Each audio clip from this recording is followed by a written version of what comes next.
So today we are here with Machina Shadow. We're playing the actual Machina Shadow this time, not whatever the hell yesterday was. So this is the list that I've been running. It's not perfect, but it's mine, I guess. I don't know, something like that. I run a few cards that, or rather there are cards that a lot of people's lists run that I choose not to run for no particular reason other than personal preference, like Goddess of Compassion, which seems to be sort of a standard include in Machina Shadow lists nowadays, but I'm not running it just because I don't feel like it. That's it. That's all the reason I need. It's a bit messy with this list like being so wide and all because I ended up having to split the copies of Viscaria and Lubel into both animated and non-animated copies because I don't have enough copies of the cards, so it looks messy there. But I run Izunia's reconstruction here because it feels like nowadays people are playing around Machina Shadow a bit more, so early game they don't really like to give you followers to play things like Techno Lord and Succession of Balance into, so you might not have things to do in the early game, so in that case you can use Izunia's reconstruction. You just toss cards you don't need. Also, this card generates a lot of like assembly droids and stuff, and sometimes your hand is full, so having Izunia's reconstruction will help you just toss them and actually draw useful cards. And help you reduce your hand size as well for... Sometimes you can overdraw quite a bit with this deck, especially with like Roly-Poly's Last Words effects, or especially with Lubel. So yeah, this is the list that I'm running right now. I mean, I'll probably make some adjustments to it at some point if I play it more, but for now this is the list I'm running, so let's jump into some games. So for our first game of the day, we are going to be going against Blood, and we're going first. Blood is of course the undisputed ruler of the current meta, with two very strong decks that you can play. Wrath apparently being the stronger one, I think, or at least the more popular one right now. And Evil Blood is popular too, of course. So for the mulligan, we threw everything. We didn't really keep Ania there because Ania is better off played in the late game. Early game, we want to play other things like Hoverboard Speedster and whatever.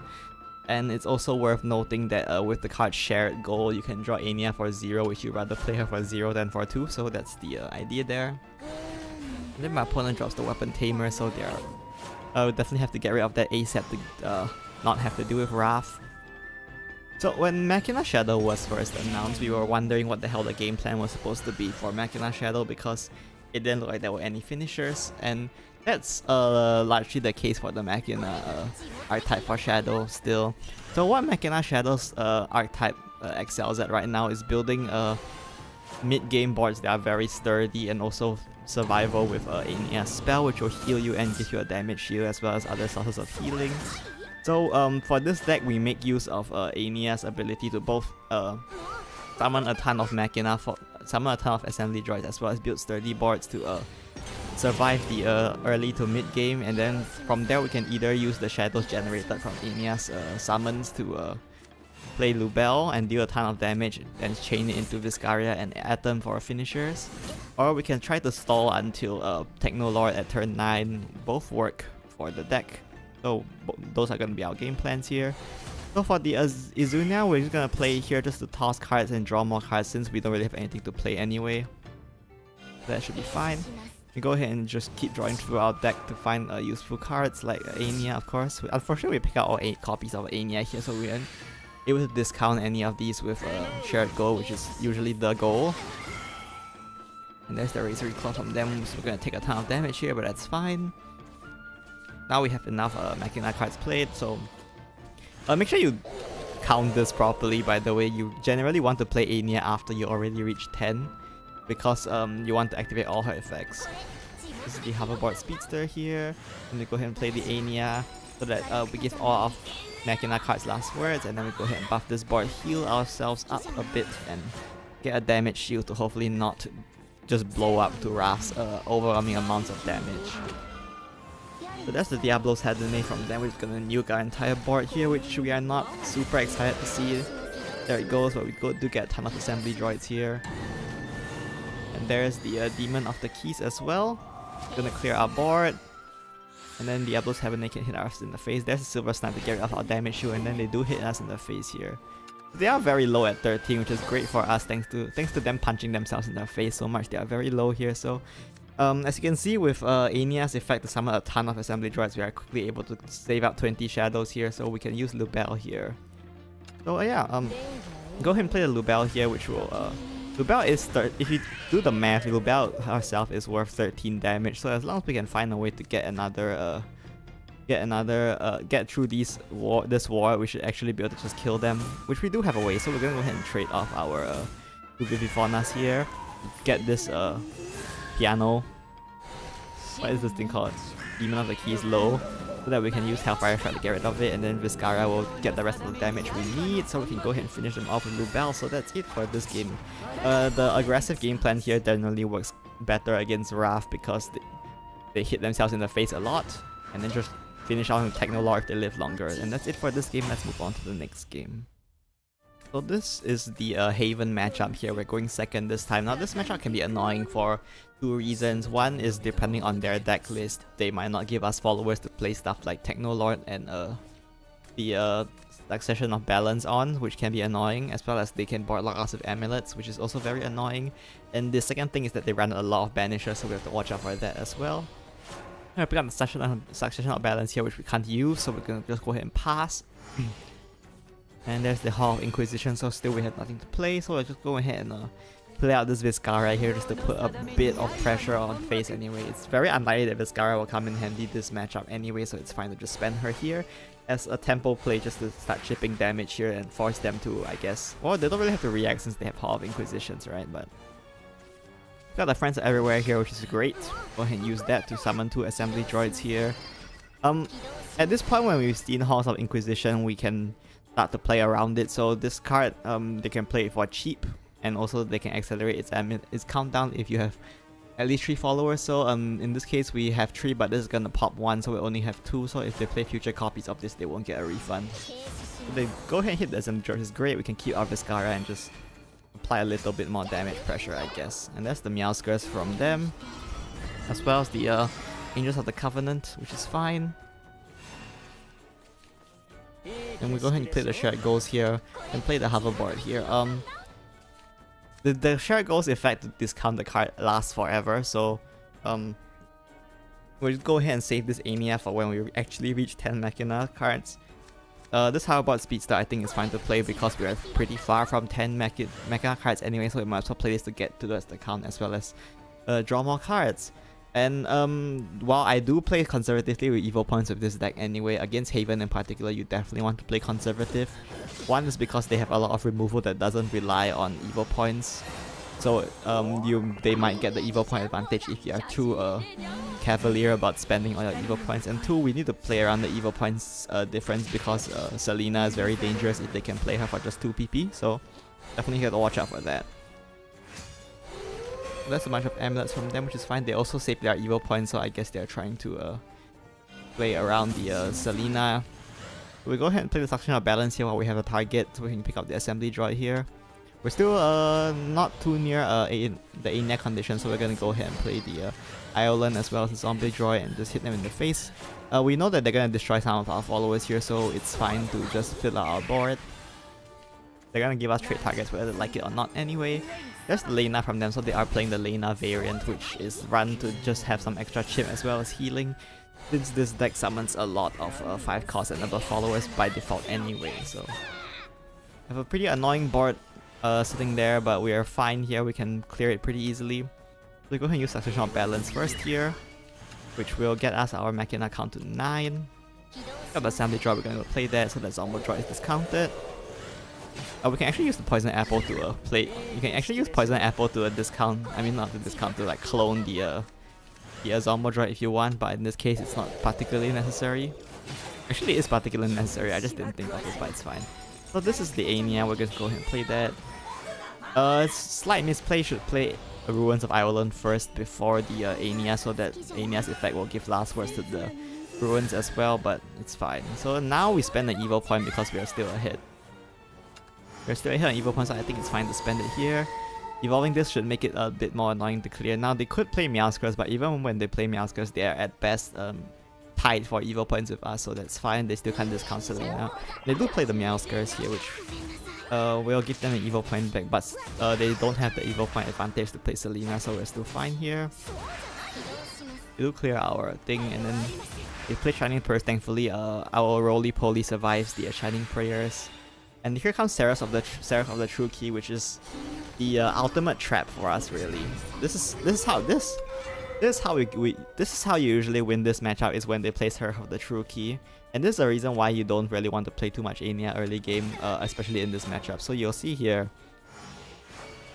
So as you can see, their board is filled with a bunch of amulets, only one of which is actually popping next turn. We're going to go ahead and play Succession of Balance here just to play it, I guess, to get the Machina count up for Technolord. As you can see, we're at 20 now. We would like it to go higher if we can. Then we go ahead and play the Joy Secured here. We'll just buff this board, give us a damage here and make us sturdy. We trade the roly-poly and then heal it back out with recovery here, mainly just to, I guess, chip it down. Importantly, this is the important point for this matchup. Make sure that they can't clear their own Seraph. So here, as you can see, I intentionally make it so that they have no trade targets for the Seraph. They banish and destroy one of our followers, that's fine. They trade their Seraph as well to get rid of our roly-poly, I guess. It's also fine.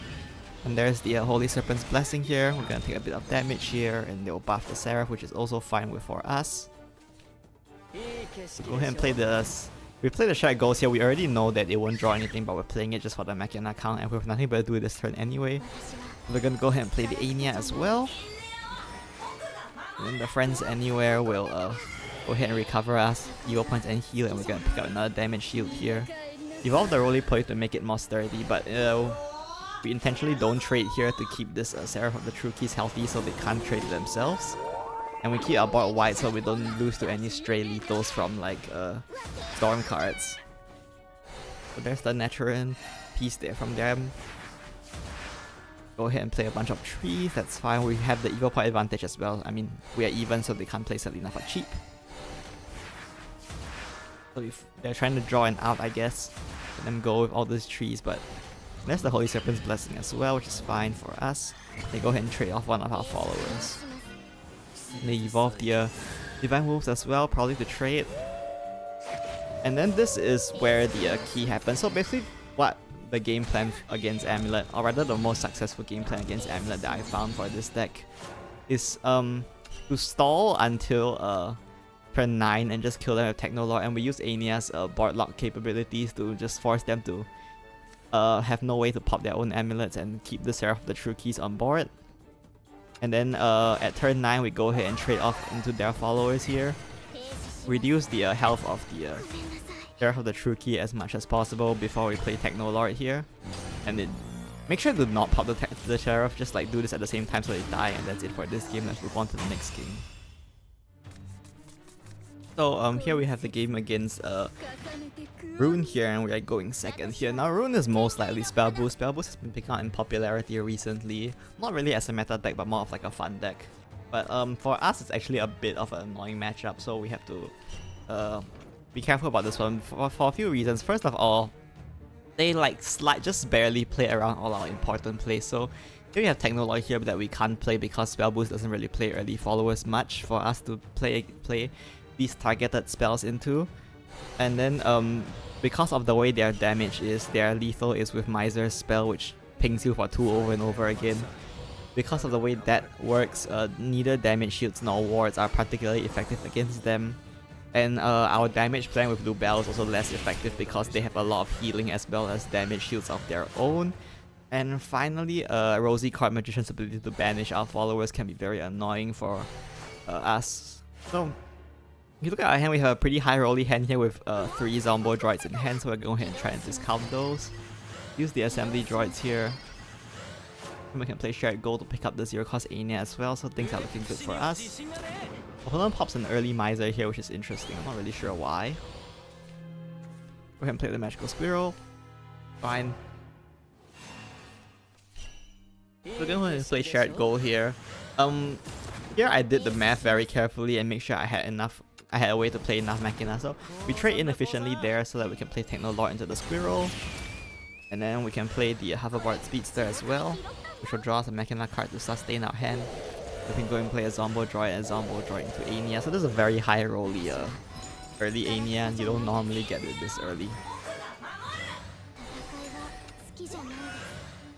So here I do Evil here.